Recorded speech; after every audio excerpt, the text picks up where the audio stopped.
Yo, what is up YouTube? James Baek here, and today we're going to go over my round 4 match against Peng in the Champions Cup. We are both 3-0 at the moment currently, and yeah, we're going to get straight into this analysis. But if you could always do me a favor, leave a like down below on the video and leave a comment down below, as the algorithm has been acting up a little bit lately, so I appreciate any support that you can help out, especially during these times. So yeah, we're going to get started and play some games. As you know, I'm still running the same team as before with the Dusclops, Dragapult, SABLEYE, Milotic, Arcanine, and Ferrothorn. As my opponent this time, we're seeing an interesting team. We got the Corviknight, SABLEYE, Arcanine, Excadrill, Milotic, and Hydreigon. So that SABLEYE is a pretty big threat, I feel like, because I don't know what set it is, but I think it's a pretty big threat to my team overall since I don't have a fairy type, so I can't really like one-shot it. And you know, Trick could mess me up. It gets a bunch of options like Will-O-Wisp, Taunt, of course. It can, I guess, maybe have Rain Dance or Sunny Day, but I really doubt it on this team. It just has a lot of disruption tools, so I'm not exactly sure what I should exactly go here, but I don't really like leading Dragapult plus the SABLEYE, especially since it could have Quash on the SABLEYE, and the Hydreigon could be a bit of a threat there. So I'm thinking I like Milotic in this matchup because Milotic does hit my opponent's team pretty hard. Definitely need Arcanine for the Corviknight. Definitely like Ferrothorn, and Dusclops is good as well. I need Ferrothorn for the opposing Milotic, and yeah, I feel like my own Milotic is good to deal with the Arcanine, the Excadrill, and the Hydreigon. So I debated about leading Milotic Ferrothorn first because I thought there wasn't really like a super big thing my opponent could lead that threatens both of them at the same time. But I decided to change up my plan. I'm going to lead the Dusclops plus the Milotic because I just think it's a safe lead overall. I'm pretty comfortable with that lead. So yeah, I wasn't exactly sure what my opponent was going to lead right off the bat. I thought it would be like Hydreigon, SABLEYE, or maybe it could be something else, but I was pretty confident in that lead, and it is actually going to be what is led here. Now, a big factor in this is that I actually missed the Frisk again. I don't know why, I just was not paying attention.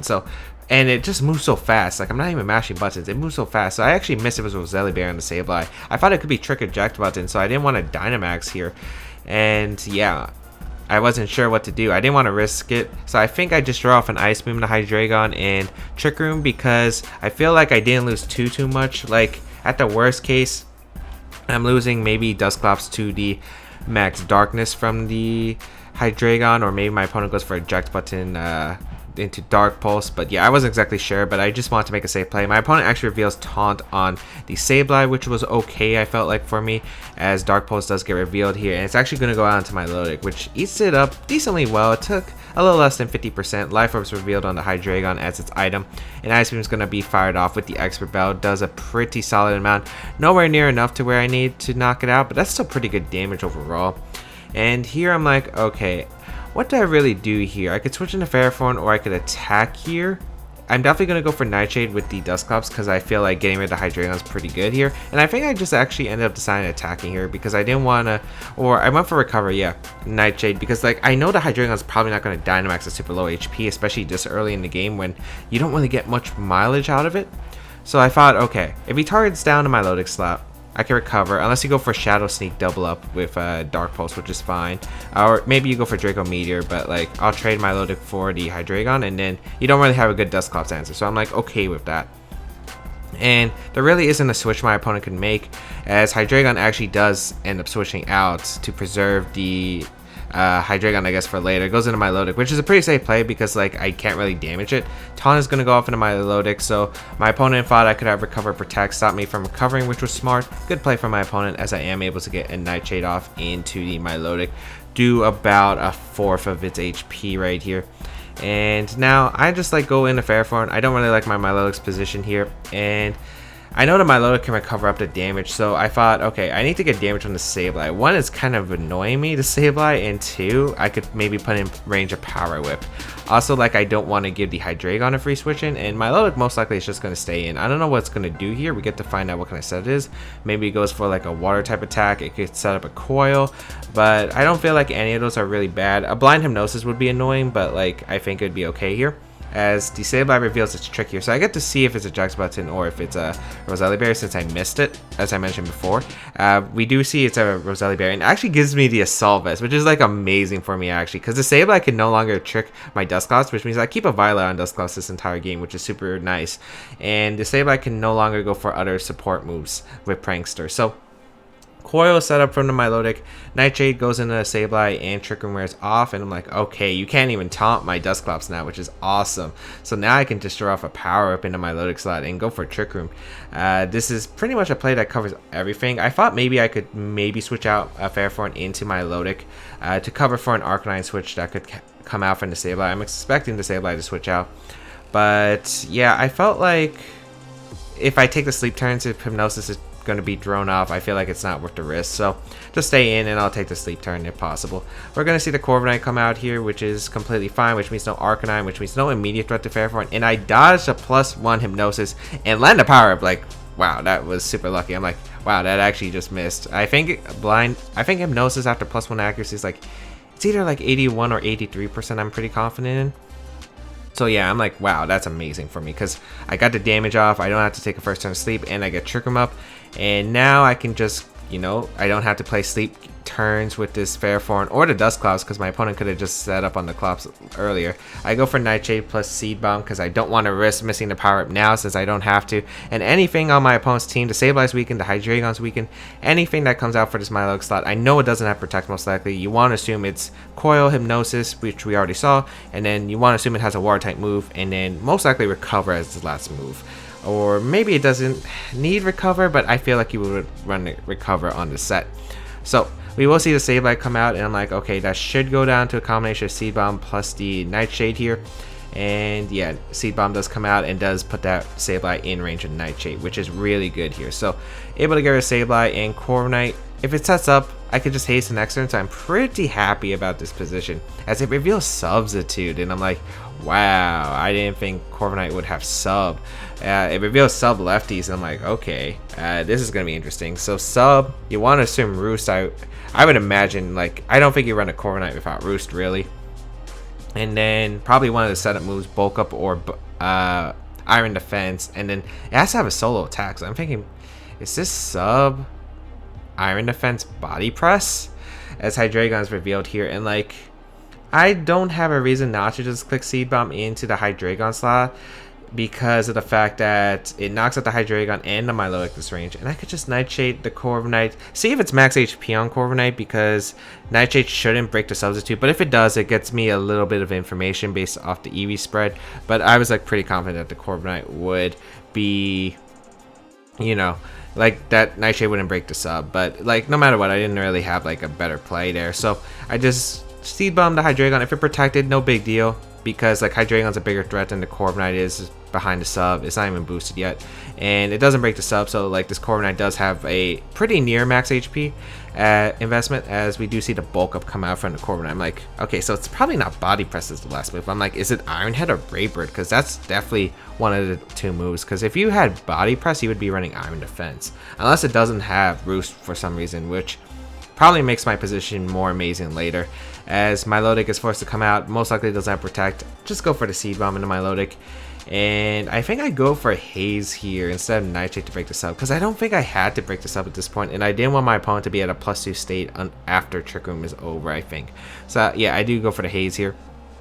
And Seed Bomb will come out from the Fairforn to knock out the Milotic, and Milotic will go down. So Milotic, not much of a threat, thankfully. Don't have to deal with Hypnosis once again, and Haze is up, as the Corviknight will go for a second Bulk Up, but it will only be a +1 attack and defense after this turn, which is completely fine. And notice how none of us have Dynamax yet. Yep, none of us have Dynamax yet. So I'm like, maybe Dynamax Corviknight, but I feel like as long as I keep hazing, break the sub, bring in my Arcanine, this game's a wrap. So like, I think I just keep clicking Haze. Like, I have no reason not to. My opponent has Attack, which means you aren't setting up Substitute, you aren't setting up your Corviknight in general, And if you are setting up, you're basically letting the Fair Form take free damage on your sub, or potentially a chance to knock off the leftovers in the future. So the match is going to be forfeit because my opponent realizes it's pretty unlikely that my opponent wins in that end game. And yeah, it was super unlikely, even though I didn't reveal my last Pokemon, which was nice. But yeah, we're going to go into game 2, and I'm like, ended up pretty well game 1. I mean, the Hypnosis miss sucked for my opponent, but like, I feel like as long as I didn't get super unlucky with sleep turns, I think I would have been okay no matter what, because like I was still pretty healthy at that point. So we do see, and my opponent's like last months were like very passive, we're playing super passive. So right here I'm like, same lead again. I just don't really see a reason to switch. Dragon Ball Sableye doesn't seem like a good play against the Sableye on my opponent's end, which, you know, we revealed Roselli Berry, which is good, which means I don't have to worry about Trick Eject Button. So I'm like safe, or more safer than like if it was Eject Button, because that could screw up my plans against like if I Dynamax my Lodic. So I can Dynamax my Lodic if I have to. I'm pretty much expecting the same lead from my opponent. I don't think it was like a bad lead at all, and it's probably like the best thing my opponent could lead, besides if it was like Weakness Policy Excadrill. So I'm like, maybe my opponent Dynamaxes this turn, and I think you try to get rid of Dusclops, because Dusclops was a huge threat last game, being able to get the Trick Room up and haze away to Corviknight. So I thought maybe my opponent is going to this time double target the Dusclops with like a Trick, Dynamax, KO the Dusclops, which I'm pretty sure it would after the Eviolite is snatched, because that Eviolite is a huge part of Dusclops' bulk. So I thought maybe my opponent could just do that. Sableye Hydreigon does lead again into Dusclops Milotic, and I'm like, okay, I'm going to Trick Room again because I just don't see a reason not to. And this time I'm actually going to go for the Dynamax into Hydreigon. I didn't really need the Dynamax the last game either, and my opponent brought the same Pokemon.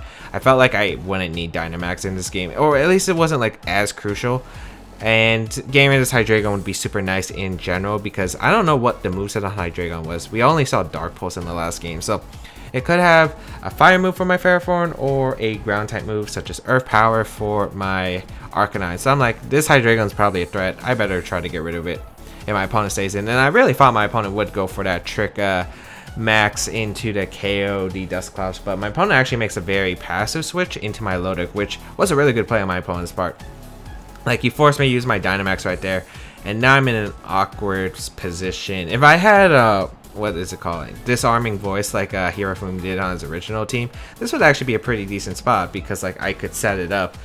Don't have to worry about sleep, but not the case gonna be here, as I think my opponent went for the Taunt once again. Yeah, went for Taunt into the Dusclops. So I'm not getting Trick Room up again. I didn't think Nightshade was too valuable. Like, I don't think it changed too much, and like I could afford to go for a Trick Room there, because if my opponent, like, let's say did anything else than Taunt, like, you had to Taunt there basically, and that's like Sableye using up a turn, which was like, I think was like an okay trade for me. So go for Hail Summon, and my Lodic does absolutely nothing. Trick Room is no longer on the field because I can't use it because of the Taunt.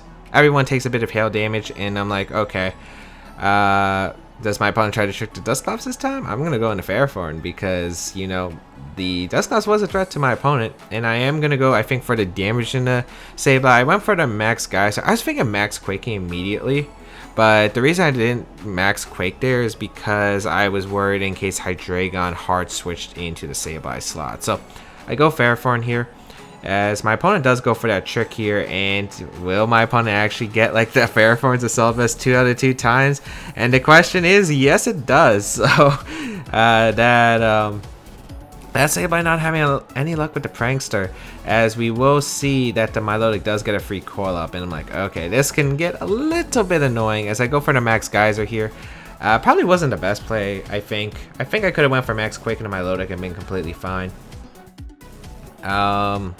Yeah, and I didn't absolutely need the damage on Sableye. I could have went for Hailstorm, because the damage on my Milotic was actually kind of nice too. But now I feel like I just go for the Power Whip and the Max Quake into my Milotic, since I know it doesn't have Protect. It most likely doesn't want to switch out. I'm probably going to be taking a Sleep Turn. That's like my mindset. Like, I know Sableye's probably switching out here, but I don't know what's switching in. Probably Corviknight, which, you know, even if I Max Geyser there, it's not really like the punish I want, because like Corviknight will probably have Roost and just Roost up, right? So I felt like it was just better to target my Milotic and weaken it for the Power Up in the future. Hypnosis dodge again at +1. I'm like, wow, what is this luck right now? What is this luck right now? I can't even dodge Sleep Powder, but I'm dodging these Hypnosis, which are even more accurate because of the +1 accuracy from Coil. get the Max Quake off damage, which was really nice into my Milotic. That does put in range of power up, and my Milotic goes down. I'm like, wow, my opponent can't catch a break right now, but I'll definitely take this momentum right here. So getting rid of my Milotic was absolutely beautiful. No Hypnosis games once again. This doesn't allow Corviknight to set up as freely. SABLEYE is going to come out once again, and like, yeah, what are you really going to do? Foul play, I guess? Because it has its Assault Vest on, right? So I just knock off the Corviknight thinking I go for Muddy Water. I'm not even worried about SABLEYE as a Pokemon, realistically.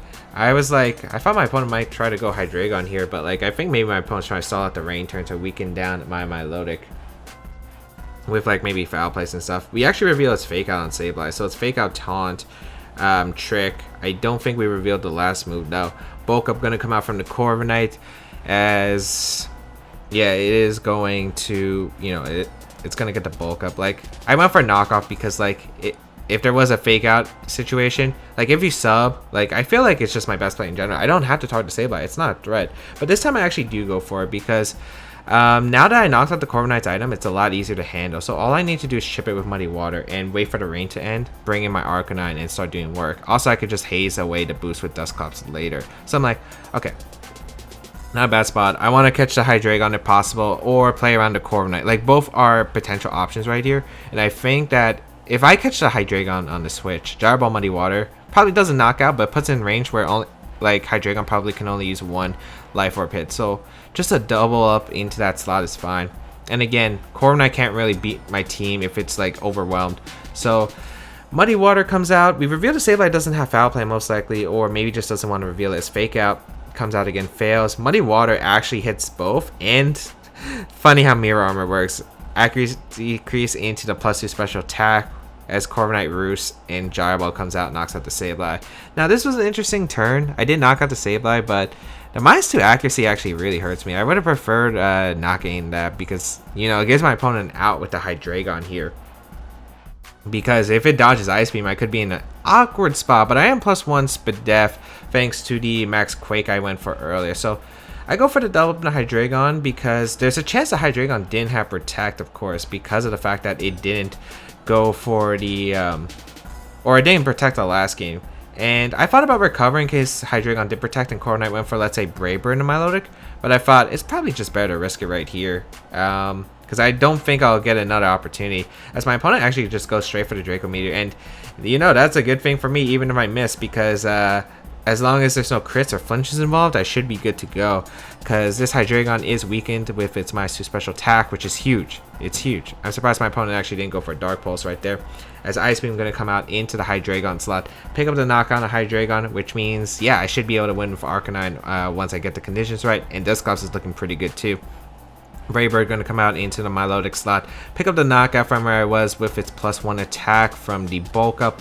As I do go for the knockoff once again, do absolutely nothing. But now I'm like, rain stops. I could bring in Arcanine, but I just wasn't sure if, well, one, my opponent has Dynamax still available. I don't. So I'm like, okay, there's a chance my opponent could Dynamax if I bring out Arcanine. It's just better to go Dusclops and just haze away the boost and play that game again. I'll play a slow game because, like, if my opponent wants a Brave Bird, you're taking a bit of recoil, which is completely fine for me. And also, if you're going to set up, we're wasting turns, and it's, I have a lot of your time. I would win based on timer too, so my opponent's pretty limited in options because there's not really like a play that gives him a lot of momentum. My opponent actually decides to go for the Dynamax immediately. I'm like, okay, that should seal it up for me, because as long as my opponent, as long as like, A, the Corviknight doesn't double crit my Dusclops with Airstream twice, and B, as long as, I don't even know if that KOs realistically. I don't even know if that KOs my Dusclops. But yeah, because it has to be a +1 crit into the Dusclops, and then it has to be a neutral one with a crit into the Dusclops, and I don't even know if that would knock out.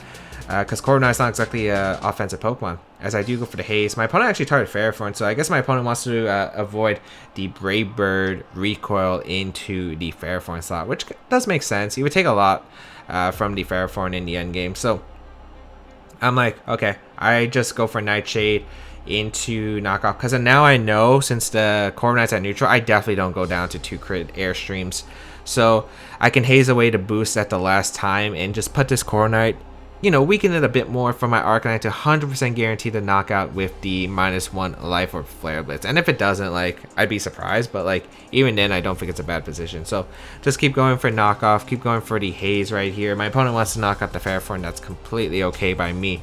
But Airstream going to come out once again, so this Corviknight going to be a +2 speed. But I mean, I just haze it away. Now my Arcanine outspeeds the Corviknight, and yeah. The defense boost, well, there was no defense boost actually because I hazed away the first time. So Haze will come out into the Corviknight and reset the stats. And now Dynamax is over. Arcanine looking pretty good here, and that should be a wrap because I can Flare Blitz Nightshade here. So even if I don't KO the Corviknight, like if it roosts, I just Flare Blitz again and I'll definitely knock it out the following turn. So there really isn't much my opponent has here, as Corviknight is going to end its Dynamax, and yeah, there really isn't much. Like, I was pretty sure Life Orb Flare Blitz was KO at this range, unless it's max defense for some reason, but it shouldn't be. And even then, I don't think it would live, because Life Orb Flare Blitz from Arcanine is pretty strong. So yeah, that should be the entire game, as Flare Blitz will come out from my Arcanine. No reason not to, just end the game quickly, Arcanine, as Arcanine is able to finish out the Corviknight, and that is going to be a good game. So I do end up pulling out a 2-0 set, and I was shocked about the set actually. I was shocked that I dodged.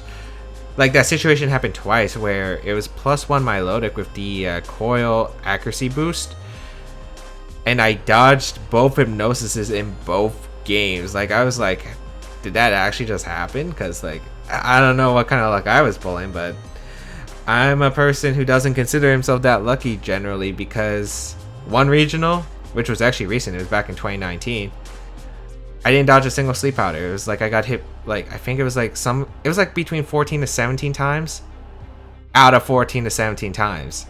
Like, that's how lucky I usually be with sleep, especially like Hypnosis and Sleep Powder shenanigans. But somehow I ended up dodging and ended up pulling the win. I still think I could have won. Like, game 2 would have been tougher if the Hypnosis landed.